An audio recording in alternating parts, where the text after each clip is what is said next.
여러분 안녕하십니까? 김홍삼입니다.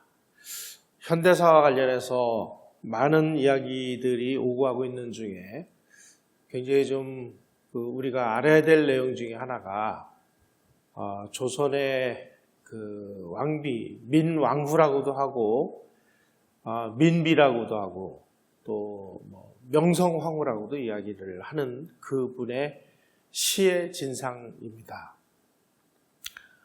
오늘은 이 민왕후, 민비, 명성황후 이렇게 그 용어가 여러 가지로 되어 있는 그분의 시의 진상은 무엇인지 그 주제를 가지고 여러분하고 한번 고민을 나눠보도록 하겠습니다. 현재 우리 인터넷이나 이런 데서 떠도는 그 민비 사진은 여러 가지가 있습니다만은 어떤 게 진짜 왕비의 사진인지를 아는 사람은 아무도 없습니다. 왜 그러냐면은 얼굴을 본 사람이 없고, 그리고 이 사진들이 지금 떠도는 것들은 이거는 왕비 사진이 아니라 그 당시에 그 궁궐에 있었던 궁녀 사진이다 이렇게 주장하는 분들도 있고, 그래서 이 많은 사진들 중에 어떤 게 진짜 그 민비 사진인지를 우리는 잘 모르고 있습니다. 중국 지식인 양계초라는 지식인이 있는데요. 이분이 조선의 망국을 논함이라는 그 책을 쓴 게 있습니다. 거기에 이런 대목이 나옵니다. 일본의 남의 나라를 망하게 할 수 있는 실력을 가진 것만이 문제이겠는가? 조선이 망하는 길을 취하지 않았다면 비록 100개의 일본이라도 어찌했겠는가? 다시 말씀드리면 조선 너희들은 망국에 책임이 없느냐라고 준엄하게 묻고 있는 것입니다. 나라가 망해가고 있는 그 무렵에 우리의 국가 지도부들은 어떤 일들을 했을까요? 그 왼쪽 사진을 보면 양반이 탁 누워서 담배 피고 술을 마시고 있고, 또 일반 백성들은 뼈 빠지게 일하는 모습을 아마 보실 수가 있을 겁니다. 희한하게도 그 청일전쟁이 일어날 이 무렵까지도 우리의 그 왕궁에서 이 왕과 국왕, 그리고 국왕의 부인 민비는 굉장히 굿을 좋아하고 푸닥거리를 좋아했던 것 같습니다. 그래서 세자의 복을 빌기 위해서 기도 행사에 나라의 재정을 탕진한 내용들이 나옵니다. 이런 대목이 나옵니다. 이게 아마 황현의 매천야록에 이게 수록되어 있는 내용인데, 금강산 1만 2천봉마다 돈 1천냥, 쌀 한 섬, 비단 한 필씩을 올려놓고 치성을 드렸다. 왜? 세자의 건강을 위해서. 매년 여름 한강에서 수심제를 올려서 쌀 500석 밥을 지어서 강물에 던져 물고기들을 먹였다. 이런 기록들이 있습니다. 그래서 매천야록의 황현 같은 사람, 그 다음에 서유견문을 쓴 유길준 같은 사람은 뭐라고까지 얘기했느냐? 우리 왕비는 세계 역사상 가장 나쁜 여자입니다. 그녀는 프랑스의 마리 앙뚜아네트보다 더 나쁩니다. 이런 기록을 남긴 일이 있습니다. 서양 사람들이 관찰한 기록에 의하면은 우리 민비는 아주 되게 총명하고 민첩하고 또 계략이 풍부한 여성으로 알려져 있습니다. 그리고 고종의 옆에서 국왕이 미처 생각하지 못하는 부분들을 보필한 그런 내용들도 발견이 됩니다. 그리고 아마 여러 가지, 특히 외교 문제 이런 거와 관련해가지고 왕비가 많은 주도권을 행사했다라는 기록들이 간간히 보이고 있습니다. 하지만 이 왕비는 그야말로 이 세도 정치의 끝판왕 모습을 아주 여지없이 보여줬습니다. 안동김 씨 혹은 풍양조 씨에 못지않는 아주 그야말로 이 여흥민 씨 세도 정치의 핵심 몸통이 바로 이 왕비 민 씨였다는 것이 그 당시에 많은 기록으로 나와 있습니다. 황현의 매천야록에는 이렇게 나옵니다. 이게 다 민씨들은 다 민왕후하고 외척관계로 엮여 있는 사람들인데, 서울의 민영주, 관동의 민두호, 영남의 민영식, 이 세 명이 나라의 큰 도둑이었다. 이렇게 얘기를 하고 있습니다. 그래서 민영주는 서울 부자와 거상들을 갖은 악형을 가해서 죄물을 갈취해서 그 갈취하는 수법이 너무나 악독해서 별명이 민망난이다라고 불릴 정도였다. 이런 기록을 남기고 있습니다. 또 민두고라는 사람은 아주 끝없는 탐욕으로 인해서 민철갈고리다라는 이런 별명을 얻었다. 그래서 매천야록의 저자 황현은 민영식 같은 놈은 복음에 처음 있을 정도다. 백성들은 그를 악귀, 광호, 미친 호랑이라는 뜻이죠. 라고 표현을 했다. 그가 능히 산채로 사람을 씹었기 때문이다. 이런 기록까지를 남겨놨습니다. 그 무렵에 조선을 관찰한 많은 서양인들의 기록에 의하면 조선은 그야말로 파탄을 향해 질주하는 폭주 기관차였다. 이른바 홉스적 자연 상태. 다시 말씀드리면 사회는 붕괴되고 사람들은 뿔뿔이 흩어져서 그야말로 만인에 대한 만인의 투쟁을 벌일 수 없는 그런 상황에서 문화와 윤리는 붕괴되고 서로를 뜯어먹고 속이고 등쳐먹고 사기치고 죽이는 이 극단적인 야만 상태였다라는 뜻입니다. 그래서 윤치호는 고종에 대해서 어리석음과 실수의 연속이었다. 그리고 조선 사람들의 것은 뺏고 타국 사람에게는 빼앗기는 것을 일상으로 삼는 국왕이다. 이렇게까지 얘기를 했습니다.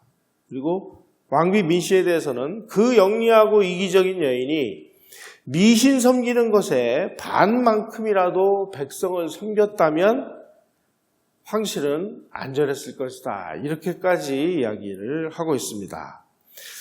그 무렵에 조선을 세 차례 다녀가서 한국과 이웃 나라들이라고 하나 명절을 쓴 비숍 여사가 있습니다. 이 사진이 비숍 여사 사진인데, 이분이 뭐라고 기록을 남겨놨냐면은,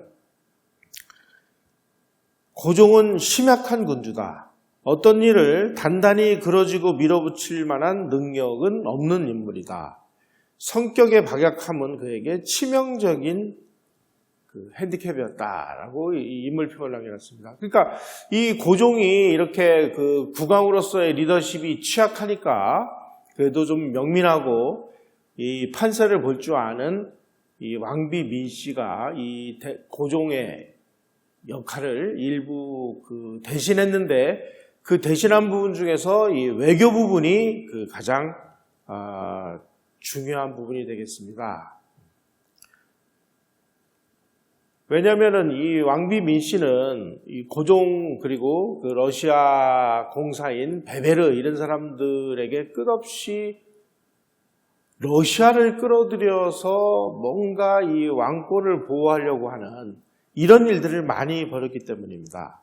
그런데 문제는 그렇게 이 고종과 민비가 러시아를 한국 땅에다가 끌어들여서 자기의 왕권을 보호하려고 하던 그 시기에 러시아는 어떤 존재였느냐?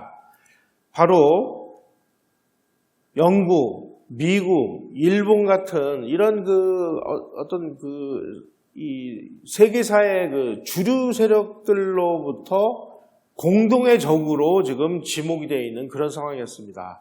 그런 상황에서 자꾸 이 조선이 러시아를 한반도로 끌어들임으로 인해서 이 영국과 러시아가 전 세계적인 그레이트 게임을 벌이고 있는 이 판에서 러시아에 대한 포위망에 구멍을 뚫는 역할을 한 것이 바로 이 민비였다는 뜻입니다. 그러다 보니까 이 영국은 이거 자기네들이 러시아를 상대하기에는 나라가 너무 멀기도 하고, 그리고 전쟁을 하기에는 영국은 이게 해군국이기 때문에 육군도 얼마 안 되고 러시아는 육군 강국이고 그래서 누구 대신 우리를 위해서 싸워줄 사람이 없나 찾아보니까 옆에 이웃나라 일본이 있는 거예요. 그래서 일본을 끌어들여서 러시아하고 전쟁을 하도록 만든 것이 영국의 전략이었습니다.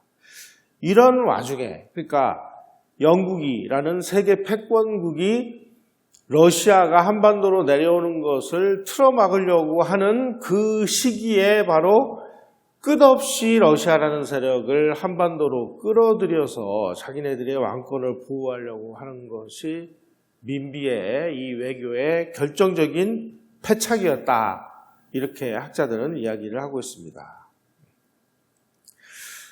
사실 이 청일전쟁은 아주 이 한반도의 지배권을 놓고 중국과 이 일본이 구글을 건 한판 싸움을 벌인 전쟁이기도 합니다. 그리고 두 번째로는 군국주의 일본이 국제 무대에 아주 화려하게 데뷔하는 그런 데뷔전이기도 했습니다. 이 중화제국이라고 하는 청나라는 조선을 청일전쟁을 통해서 일본에게 패해서 한반도에 대한 주도권을 일본으로 넘겨주는 것과 동시에 사실상 중화제국이라는 것은 해체돼서 결국 청나라가 나중에 해체되는 그 비용을 맞게 됩니다. 따라서 이 청일전쟁은 중화제국의 해체를 완성한 동아시아에 있어서 아주 역사적인 그런 사건이기도 하다.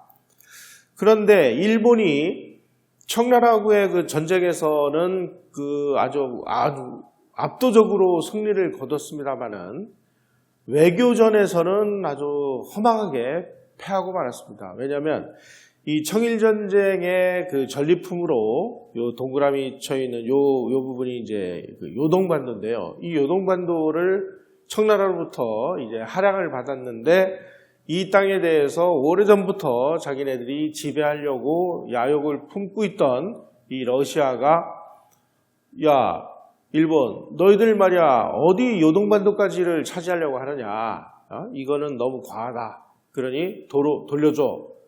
안 돌려주면 전쟁이야. 러시아는 이런 압력을 넣을 때 독일도 끌어들이고 프랑스도 끌어들였습니다. 이거를 우리 역사에서는 삼국 간섭이라고 이야기를 합니다.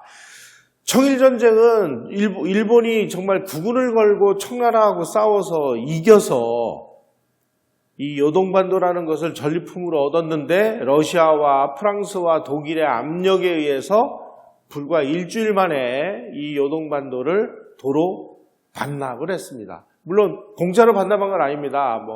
배상금을 3천만 양을 더 받는 조건으로 돌려줬습니다. 어쨌든 일본은 외교전에서는 정말 참혹하게 패한 것이죠. 이때서부터 일본은 러시아 이거 정말 우리에게는 러시아는 정말 이 용서할 수 없는 적이다. 따라서 우리는 수단과 방법을 가리지 말고 러시아하고 전쟁을 해서라도 본때를 한번 보여줘야 되겠다. 러시아하고 전쟁을 하려면 우선은 배를 만들어야 되겠다. 그래가지고 이때서부터 아주 군사력을 대대적으로 강화하기 시작을 했고 그리고 국가의 슬로건을 러시아에 대해서 복수를 한다. 그래서 와신상담, 절치무심이라는 것을 국가 슬로건으로 내걸고 군사력을 강화하기 시작했습니다. 그 당시 군사력을 하는 데는 어마어마한 돈이 들었고 특히 아주 1급 전함 이런 걸 한 대 만들려면은 국가 예산에 엄청난 부분을 투자해야 되기 때문에 그 당시에 일본 그 국력으로 볼 때 정말 너무나 힘에 부치는 일이었습니다만은 러시아에 대한 복수를 하기 위해서 먹지도 마시지도 않고 함대를 건설했다. 이렇게 이야기할 정도로 아주 전쟁 준비에 박차를 가하기 시작했습니다. 그런데 1895년 그러니까 시모노세키 조약이 끝나서 삼국 간섭이 이루어졌을 때는 그 당시 일본이 러시아하고 전쟁을 하기에는 어떠한 준비도 미흡한 상황이었습니다. 이런 상황에서 바로 우리의 이 고종과 민비는 러시아의 압력에 의해서 한마디 말도 없이 이 전략적인 요충지인 이 요동반도를 청나라하게 돌려주는 모습을 본 순간, 야, 역시 러시아가 세계 최강의 모양이다. 어떻게 일본이 말 한마디에 저 요동반도라는 것을 그냥 도로 내주느냐. 이걸 보고 우리는 러시아에게 의지하는 수밖에 없겠다. 그래서 또다시 러시아를 끌어들이기 위해서 비빌리에 베베르를 접촉을 해가지고 우리를 도와서 일본을 물리치게 해주십시오. 이렇게 요청을 하고 나섰습니다. 그 당시 일본의 그 고쿠민 신문이라는 데서 이런 식의 보도를 했습니다. 중국을 물리친 후 혼자 힘으로 조선을 장악하지 못하고 일이 생길 때마다 한 발짝씩 후퇴한다. 청일전쟁에서 얻은 것이 무엇인가? 조선에서 일본의 지위는 다시금 천진조약 시대로 되돌아가려 하고 있다.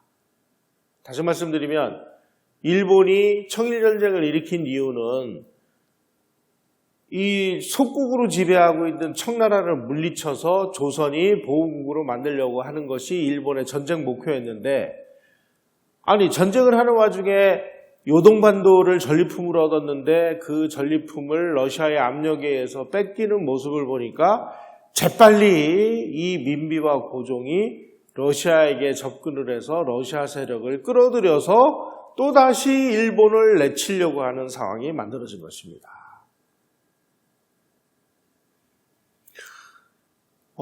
우리 역사를 이렇게 복기를 해볼 때 이 고종과 민비가 이 무렵에 왜 이렇게 러시아에 그야말로 꽂혀서 러시아를 한국으로 끌어들이려고 일관되고 집요하게 노력을 했는지는 정말 불가사의 중에 불가사의입니다. 자, 한번 우리가 볼까요? 1884년에 조로 수교를 했죠.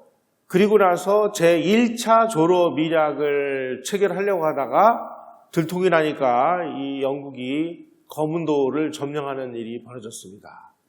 또 제2차 조로 미략을 해서 조로 연합군을 만드는 이런 일을 추진하려다가 이것도 또 들통이 나가지고 고종을 폐위하려고 하는 이런 움직임까지 있었는데, 청일전쟁이 끝나자마자 또다시 일본을 물리치기 위해서 러시아를 끌어들이는 이런 모습을 보면 우리 국가지도부가 도대체 러시아하고 무슨 인연을 맺었길래 이런 일을 벌인 것일까요? 그리고 그렇게 러시아를 추종하는 외교는 세계 패권 전략으로 보면 이 세계 패권국인 영국의 글로벌 전략을 완전히 헝클어 놓는 이런 역할을 끊임없이 했다는 뜻으로 해석이 됩니다. 따라서 영국 입장에서 볼 때는 틈만 나면 조선이 자기네들의 세계 전략에 고춧가루를 뿌리는 이런 모습으로 표출이 되었습니다. 요즘 우리 얘기로 바꿔서 말씀드리면 지금 세계 패권국은 미국 아니겠습니까? 그 패권에 도전한 나라는 중국이고, 한국이 지금 한미 동맹 상태에서 끝없이 벗어나가지고 중국하고 손을 잡아가지고 미국의 이 글로벌 대중국 포위망에 구멍을 내고 있는 모습하고 똑같은 일을 바로 100년 전에 민비와 고종이 시행했다는 뜻이 되겠습니다. 그러면 패권국은 이런 걸 구경만 하고 있을까요? 구경만 하면 이건 패권국이 아니죠. 패권국은 자기네들의 패권의 보호와 유지를 위해서 뭔가 과격한 수단을 동원하는 것이 인류 역사의 교훈입니다. 자, 이렇게 돼서 지금 민비가 또다시 러시아 세력을 끌어들임으로 인해서 일본은 전쟁 목표를 하나도 달성하지 못한 상황이 되고 말았습니다.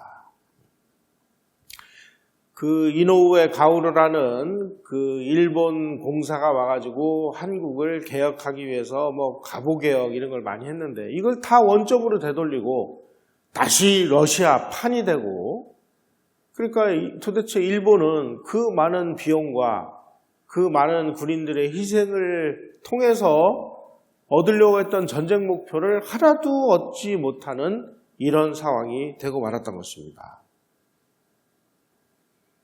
한마디로 얘기해서 전쟁에서는 이겼는데 외교전에서는 아주 그야말로 참혹하게 패하다 보니까 일본은 뭔가 자기네들이 이런 상황을 타개하기 위해서는 정말 비상한 상황을 동원할 수밖에 없구나 하는 그 결심을 하게 되었습니다.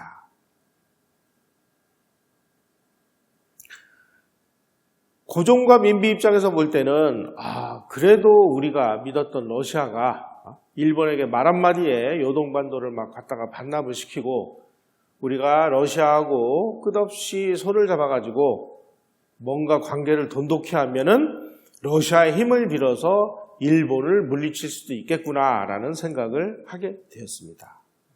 그래서 민비가 이제 재빨리 일본이 이 러시아의 그 삼국 간섭을 통해서 아주 궁지에 몰린 틈을 이용해서 바로 이 상해에서 김옥균을 암살한 홍종우라는 사람을 비밀리에 베베르 공사에게 보내가지고 조선을 보호해달라. 그리고 러시아 세력이 조선으로 와가지고 일본을 좀 물리쳐달라. 이거를 이제 러시아를 끌어들여서 일본을 물리친다 해서 인아거일 정책이다 이렇게 이야기를 합니다. 그런데 이 인아거일 정책은 정말 위험천만한 정책이기도 했습니다. 그때 민비의 지원 요청을 받은 러시아 육군 중장 은테르베르게르라는 그 육군 중장이 뭐라고 그 이야기를 했는지 기록이 남아 있습니다. 이렇게 이야기를 했습니다. 민비는 조선의 안녕이 러시아의 후원과 우호에 달려있다고 확신했다. 그녀의 삶이 끝날 때까지 그런 생각을 실행에 옮겼다. 다시 말씀드리면 민비는 죽을 때까지 러시아를 끌어들여서 자기의 왕권을 보호하려고 노력했다는 뜻입니다.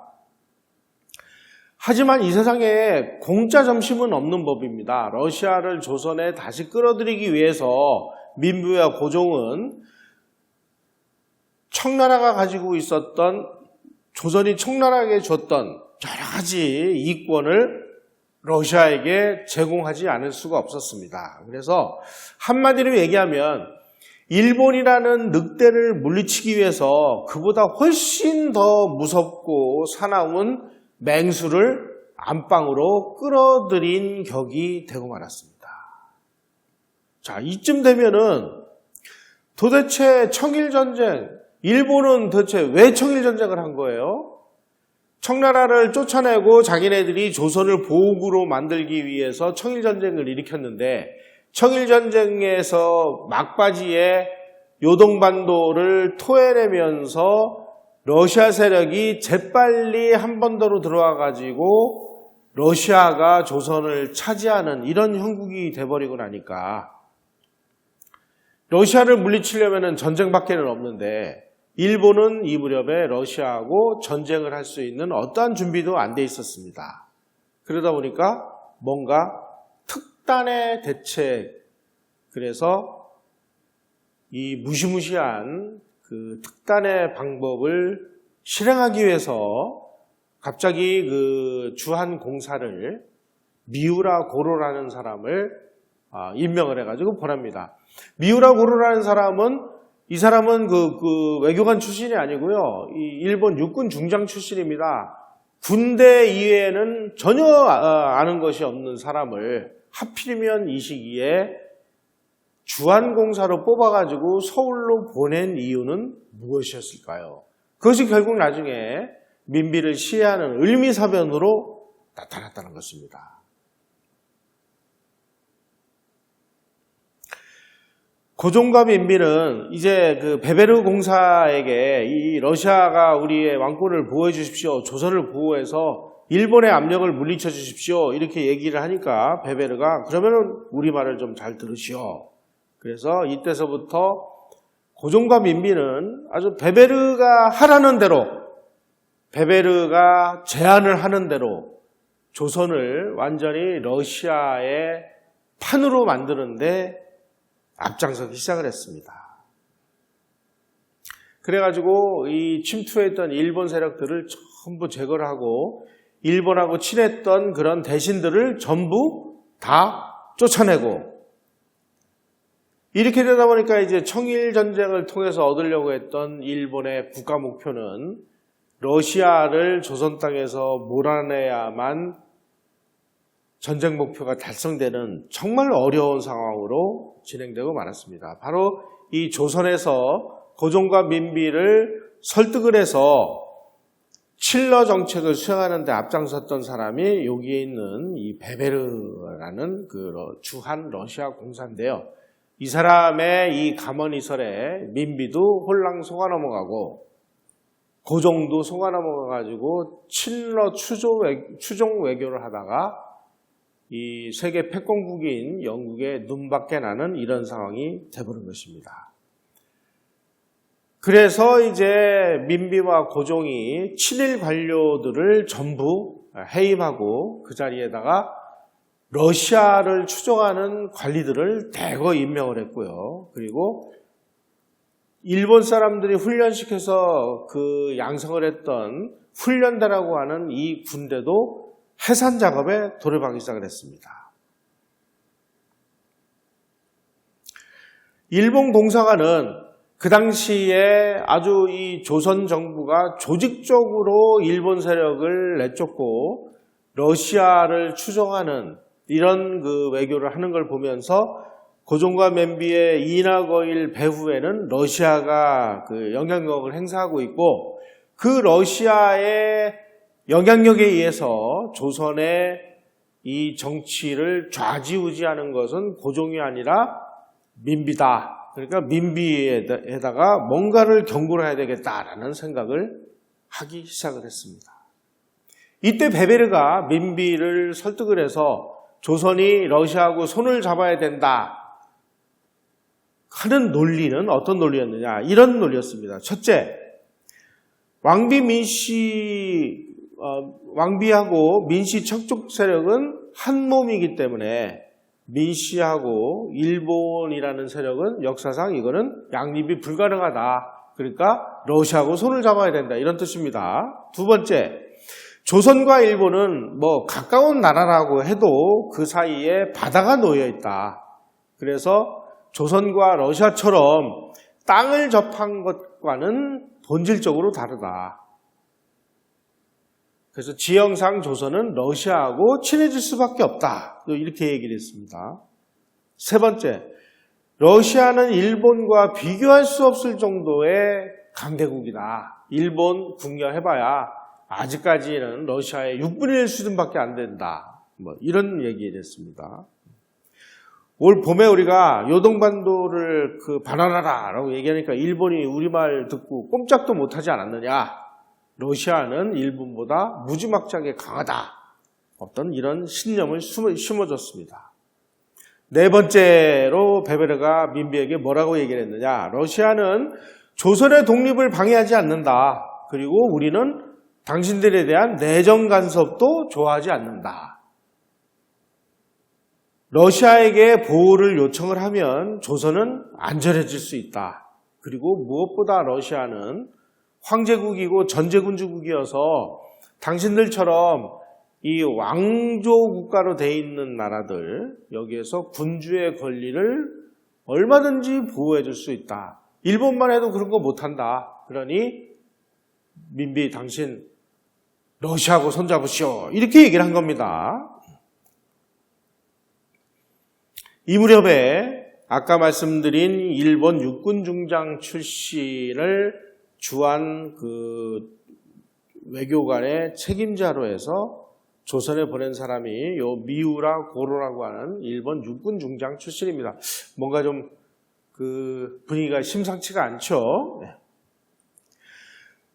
민비가 이제 왕권을 보호해주겠다는 러시아의 약속을 굳게 믿고 이제 러시아가 하라는 대로 다 움직이고 있을 때 이제 그 후임 주한 일본 공사로 미우라 고로가 부임을 해서 이 사람은 이때서부터 한국에 와 있던 일본 어떤 낭인들, 자객들 이런 사람을 불러 모아가지고 뭔가의 움직임을 시작을 했습니다.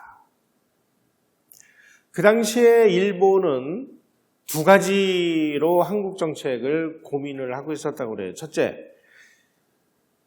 러시아하고 협상을 통해서 러시아가 한반도를 지배하는 것을 저지를 한번 해보자. 그런데 이런 움직임은 다 실패를 했습니다. 왜냐하면 러시아가 한반도를 그렇게 손쉽게 포기할 리가 없죠. 왜냐하면 러시아는 한반도에 널려있는 부동항을 자기네들의 항구로 만들어서 태평양 지역으로 진출하기 위해서 눈에 불을 켜고 있는 상황이었는데 이렇게 유리한 국면을 러시아가 포기해야 될 이유는 하나도 없었던 것입니다. 그러니까 첫 번째 것은 실패를 했죠.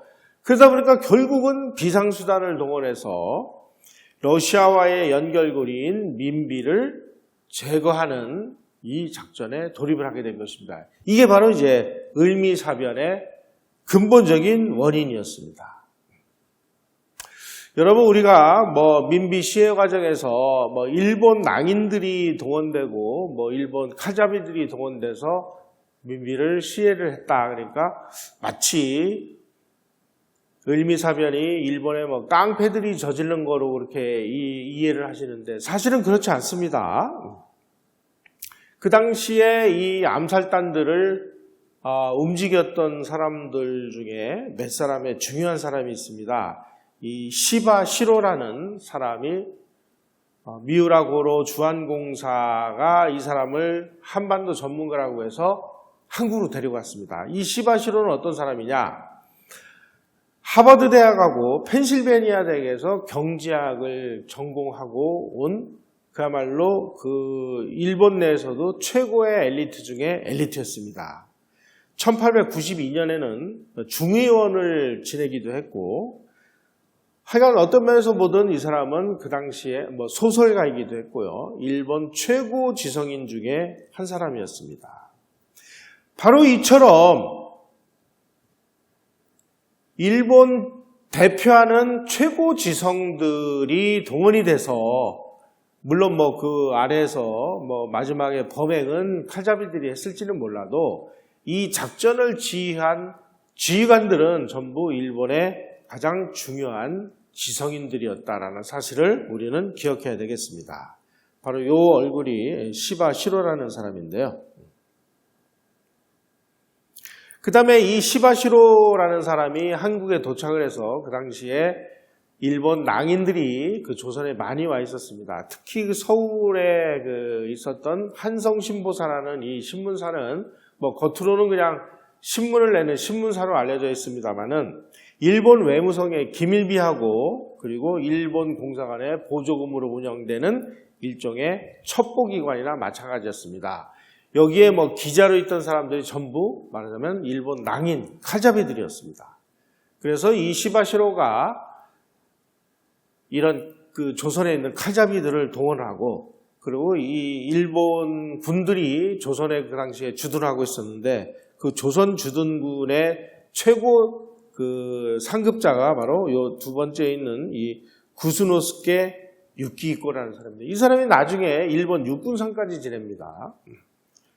그리고 또 이 일본 그 영사관에 있었던 호리구치 구마이치라는 사람, 이런 사람들이 이제 민비 시에 그 동원이 됐고, 이 스기무라 후카시라는 사람은 일본 공사관에 근무하던 사람인데, 이런 사람들이 민비 시에 일본 낭인들을 동원해서 이 낭인들을 지휘를 해서 시해를 하는 역할을 하게 됐습니다. 아까 말씀드린 구스노세 유시히코라는 이 일본 군 조선에 와 있던 일본군 중에 이제 제일 상급자였는데, 이 사람은 나중에 육군 대신까지 역임을 하는 걸로 봐서 아주 굉장한 인물이었죠. 그리고 오른쪽에 있는 이 호리구치 구마이치라는 사람은 도쿄 그 제국대학 법학부를 수석으로 졸업한 그야말로 당대에 일본 최고의 지성인들을 동원해서 민비를 시해하는, 다시 말씀드리면 민비 시해는 그냥 일본 낭인 깡패들의 어떤 우발적인 범행이 아니라 일본 정부가 아주 최고급 인재들을 동원해가지고 국군을 총동원해서 시행을 한 그런 암살작전이다라고 우리는 이해를 해야 됩니다. 자, 여기서 한 가지 의문이 듭니다. 왜 국왕이 아닌 왕비를 시해했을까요? 그 당시에 일본의 정부기관에서 파악을 할 때 조선의 장세를 보아하니 고종은 그냥 왕비의 손바닥에서 놀아나는 손오공 정도로 파악을 하고 있었습니다. 특히 미우라 그 회고록, 이 사람이 주한 공사인데 나중에 이제 민비를 시해하고 일본으로 소환이 돼서 회고록을 썼는데, 그 회고록에 보면 왕비는 여성으로서 드물게 재능을 갖춘 호걸 같은 인물이다. 따라서 사실상 조선의 국왕은 민비라는 것은 부인할 수 없는 사실이다. 이렇게까지 얘기를 해요. 심지어 대사들하고 의논을 할 때 고종하고 막 한참 대화를 하다가 고종이 대답을 못하면 그 뒤에서 뭔가 발 뒤에서 소곤소곤소곤 하는 소리가 들린답니다. 왕비가 그 뒤에서 고종에게 뭔가를 지시를 하는 거죠. 그러면 고종이 그 얘기를 듣고 뭔가 답변을 하는 이런 모습을 보면서 일본 정보기관에서는 조선의 사실상 국왕은 고종이 아니라 왕비다. 이렇게까지 기록을 남겨놓은 것입니다. 이런 모습들은 이노우에 공사의 그 아련기에도 그대로 나와 있습니다. 이게 이제 흥룡해 그 기록에 나오는 내용인데 이렇게까지 그 표현이 되어 있습니다.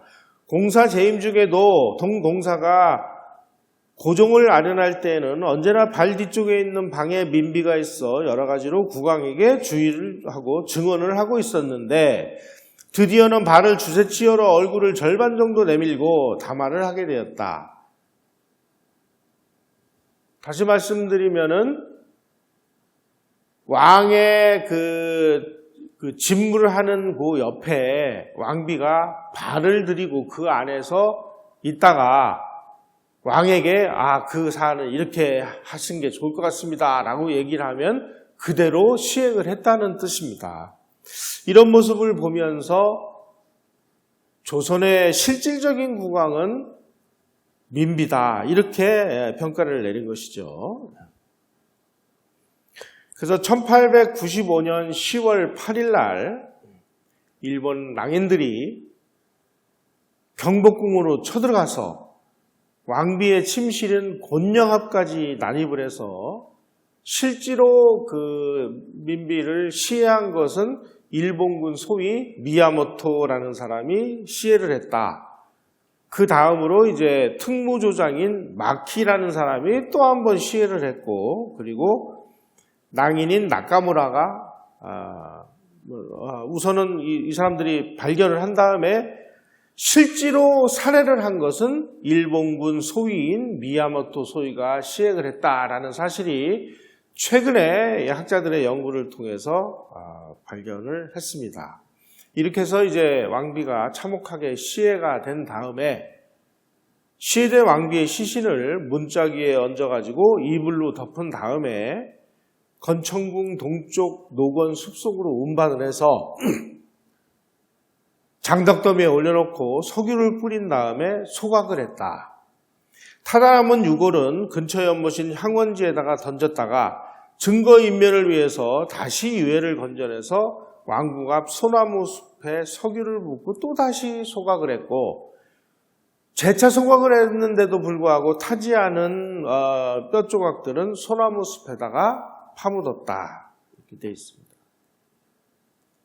바로 이 끔찍한 시해 장면에 대해서 매천야락의 저자 황현은 황후는 기민하고 겉모술수가 많았는데 정치에 관여한 20년 동안 점차 망국에 이르게 하더니 마침내 천고에 없는 변을 당했다.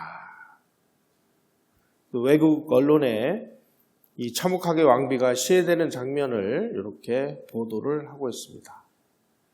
바로 이날 경복궁을 경비를 하고 있었던 그 외국인 2명이 일본군과 일본 낭인들이 왕비를 시해하는 장면을 목격한 사람이 있었습니다. 요 왼쪽에 있는 요 분이 러시아에 원래는 건축기사로 들어왔습니다. 사바틴이라고. 이분이 나중에 그 왕실 경호 담당으로 임명이 되는데 그날 밤 새벽 당직을 쓰다가 일본 군과 일본 낭인들이 난입을 해서 왕비를 시해하는 모습을 목격을 하게 됩니다. 또 한 사람은 그 당시에 그 왕실 경호를 담당하고 있었던 미국 장군인 윌리엄 다이 장군입니다. 요 분입니다. 특히 이 사바틴이라는 사람은 일본군과 일본 낭인들이 이렇게 끔찍하게 왕비를 시해하는 장면을 목격을 하고 나서 재빨리 경복궁에서 벗어나서 러시아 공사관으로 달려가서 자기가 궁에서 목격한 이야기들을 그대로 보고하는 바람에 왕비의 참혹한 시해 소식이 외국에 알려지게 됐습니다. 자, 이제 일본이 왜 우리 민비를 이렇게 참혹하게 시해를 했는지를 유추해 볼 수 있는 문건들이 있습니다. 그 당시에 주한공사로서 이 암살대를 총지휘를 했던 미우라 고로 공사가 그 당시 일본 총리였던 이토 히로부미에게 서면 보고한 내용이 그 증거물입니다. 이토 히로부미 총리에게 미우라 공사가 이렇게 보고를 했습니다. 우리 세력을 유지하고 당초의 목적, 그러니까 조선을 독자적으로 지배하는 당초의 목적을 달성하기 위해 부득불 이렇게 하게 된 바, 이렇게라는 것은 왕유를 시했다는 얘기죠. 그 전후 사정을 잘 알아주시기 바랍니다. 이번 사건은 당국 20년 이래에 화근을 단절하여 정부의 기초를 공고히 할 수 있는 단초를 열 것이라고 본관은 확신하고 있는 바, 비록 그 행동이 좀 과격한 점이 있었다고 해도 외교상의 곤란을 극복하면 우리의 대안 전략은 이로써 확립될 것이라고 생각합니다. 이번 사건은 그 방법이 다소 졸렬하여 남루함을 감출 수가 없었다는 비방을 면하기 어렵다 하더라도 본시부터 만부득이한 출발로서 능히 그 목적을 달성할 것이 사실이라. 이렇게 얻은 과실을 끝까지 상실하지 않도록 힘써 주시기 바랍니다. 다시 말씀드리면 우리의 전쟁 목적은 일본이 청나라를 물리치고 한반도를 보호국화하는 거였는데 전쟁 과정에서 러시아의 압력에 의해서 러시아가 지금 판을 치고 있으니 그 러시아를 끌어들이는 핵심 몸통인 민비에게 그 뜨거운 교훈을 줘서 민비를 시함으로 인해서 이제 우리가 다시 발을 붙일 수 있는 발판을 마련하게 됐습니다. 그러니 이 기회를 잃지 마십시오라고 바로 이 암살을 실제로 실행을 한 이 미우라 공사가 총리에게 보고를 했다는 이야기입니다. 민비시에 가담한 한국인들도 있었습니다. 대원군은 일본군에게 끌려나와가지고 이 시해 현장에 있었고, 그 다음에 훈련대 간부였었던, 조선인 훈련대 간부였었던 1대 대장 우범선, 2대 대장 이두황, 3대 대장 이진호, 군부 협판 이주회 이런 사람들이 민비 시해에 적극 가담을 했습니다. 그리고 조선인 병사들 일부도 적극 가담을 했습니다. 특히 이 우범선이라는 사람이 아주 흥미로운 사람인데요. 이 우범선은 민비 시해를 한 이후에 일본으로 망명을 했습니다. 바로 이 사람이 우범선입니다. 일본에서 일본 여성하고 만나가지고 결혼을 해서 얻은 아들이 요 동그라미 쳐 있는 요 아들이 그 유명한 씨 없는 수박으로 유명한 우장춘 박사입니다. 나중에 우장춘 박사는 한국에 와가지고 한국에다가 육종학을 이제 전수를 해서 유명해졌습니다만은 바로 그 우장춘 박사의 아버지가 민비 시해에 가담을 했던 우범선이었다라는 사실이 어떻게 보면 참 가슴 아픈 그런 역사의 한 장면이기도 합니다.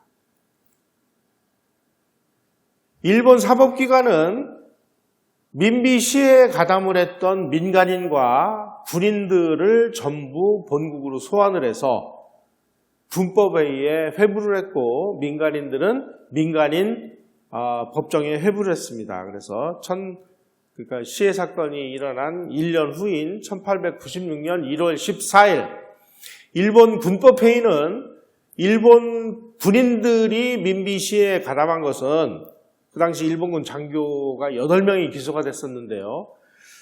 군인이 명령을 따른 것은 죄가 되지 않는다라는 명목으로 무죄를 선고를 했습니다. 그래서 이 사람들은 전부 무죄 방면이 됐고요. 그 다음에 그로부터 6일 후인 1월 20일 일본 히로시마 재판소는 미우라 주한 공사를 비롯해서 민간인 48명을 기소를 했는데 이 48명 전원에게 증거 불충분을 이유로 해서 다 전원 면소 처분을 내렸습니다. 따라서 민비 시해 사건에 가담했던 사람들 중에서 단 한 명도 사법적인 처벌을 받지 않은 채 사건은 조용히 끝나고 말았습니다. 자, 여기서 우리가 한번 정리를 해보도록 하죠. 일본 사람들은 왜 민비를 시해를 했을까? 자기네들이 청일전쟁을 해서 청나라를 때려버리고 조선을 자기네들이 지배해서 보호국으로 만들려고 했는데 고종과 민비가 재빨리 러시아를 또다시 끌어들임으로 인해서 조선이 러시아판으로 변하는 것을 보고 러시아가 다시 한반도를 차지하는 순간 일본의 안보는 경각에 달려있다. 따라서 이 러시아를 끌어들이는 데 앞장섰던 이 민비를 끔찍하게 살해함으로 인해서 일본이 러시아를 끌어들이는 행위에 대해서는 어느 누구라도 우리는 용납하지 않겠다라고 하는 국가적인 의지를 보여준 사건이 바로 이 을미사변이었습니다.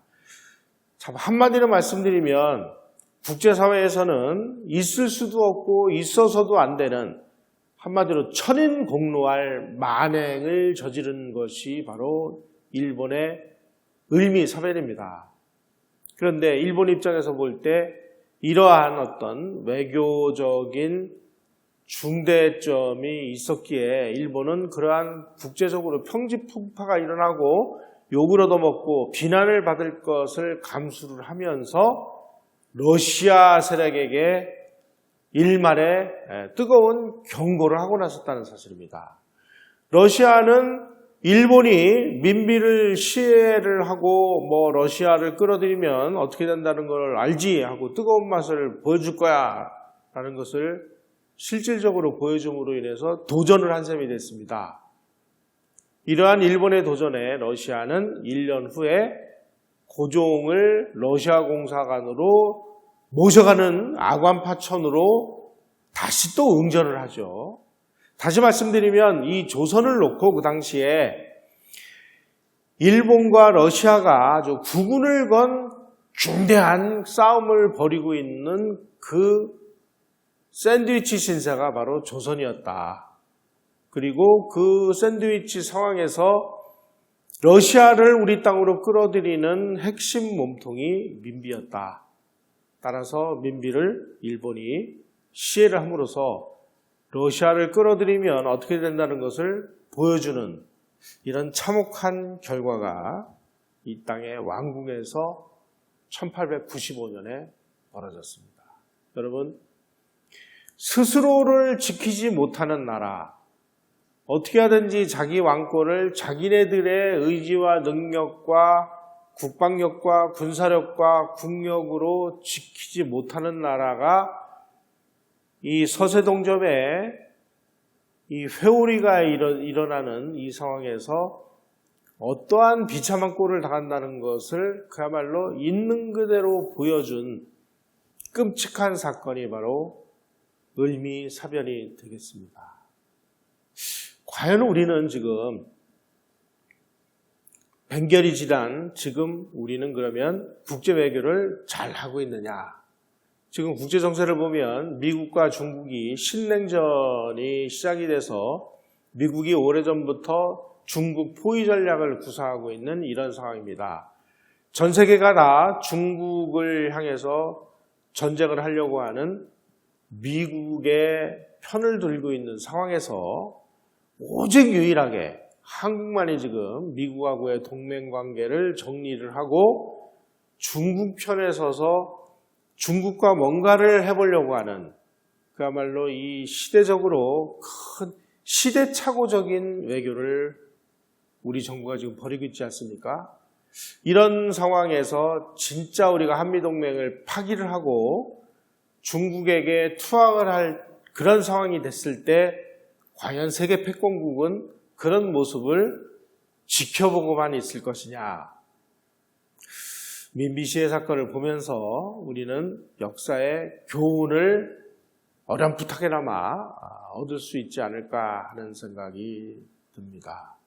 어쨌든지 간에 민비시에는 한 나라의 왕궁을 쳐들어가서 왕비를 죽이는 그야말로 끔찍한 만행을 저지른 일본의 그야말로 어처구니 없는 외교적인 실수입니다마는 그 실수를 무릅쓰고 이런 일을 하지 않으면 안 됐던 일본도 뭔가 자기네들도 할 말이 있다라고 주장을 하고 있는 것 같습니다. 하지만 범죄 행위가 아무리 변명을 한다고 한들 그 범죄 행위 자체는 용서받을 수가 없습니다. 우리가 이런 꼴을 당하지 않으려면 우리의 실력과 국력과 경제력과 총체적인 국력을 특히 외교력을 기르는 수밖에는 없다고 생각합니다. 그것이 민비시해가 우리에게 주는 교훈이 아닌가 하는 생각이 듭니다. 오늘 강의 이것으로 마치겠습니다. 고맙습니다.